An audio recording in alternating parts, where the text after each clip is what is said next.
Madami pa din ang hindi nakakaalam na bukod sa 5 anak ni Manny Pacquiao na sina Jimwell, Michael, Princess, Queenie at Israel sa asawa nito na si Jinky Pacquiao, ay mayroon pa palang isang anak ang boksingero. Anak ito ni Pacquiao sa dati nitong naging karelasyon na si Joanna Rose Bacosa. Si Joanna Rose ay unang lumantad noong 2006 at nagsabing nakarelasyon at naanakan siya ni Manny.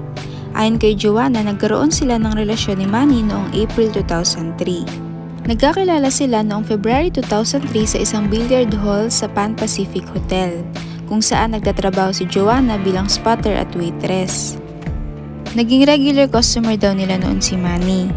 Ang kabaitan at pagiging malambing daw ni Manny ang dalawa sa mga dahilan kaya pumayag si Joanna na makipagrelasyon sa kanya, kahit alam niya na may asawa at mga anak na ito. Nang mabuntis daw si Joanna noong May 2003, pinahinto raw siya ni Manny sa pagtatrabaho at pinalipat sa ibang bahay para makaiwas sa mga chismis.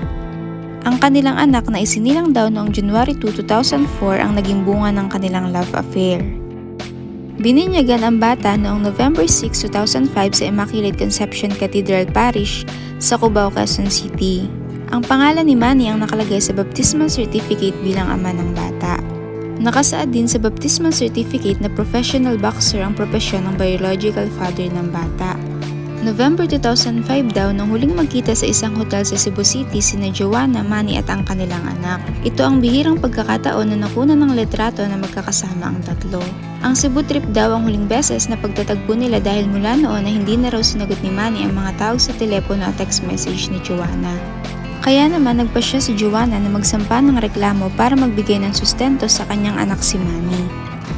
Ayon kay Joanna, nakatanggap siya ng mga tawag mula sa asawa ni Manny na si Jinky Pacquiao para hindi niya ituloy ang pagsasampa ng kaso. Nakasulat daw noon sa papel ang isang kasunduan na hindi magsasampa si Joanna kailanman ng criminal o civil case laban kay Manny. At tumanggap ito ng 500,000 at pumapayag sa 10,000 monthly na support. January 2006 naman daw na makatanggap si Joanna ng phone call mula kay Manny. Nagagalit daw sa kanya ang boksingero dahil sa desisyon niya na magdemanda para sa child support.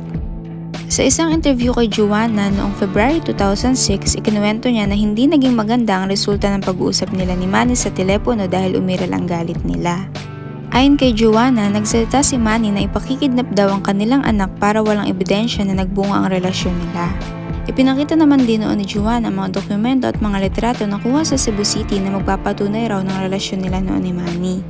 Hindi napigilan ni Joanna na mapaluhan nang sabihin nito na bukod sa monthly allowance na natatanggap mula kay Manny, gusto niya na kilalanin ng Filipino boxing icon ng kanilang anak.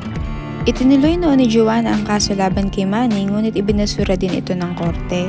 Sa ngayon ay suportado na rin ni Manny ang kanyang anak na si Ehman. Sa ngayon ay 19 years old na ito at makikita ang sobrang pagkakahawig na mukha nito sa kanyang ama.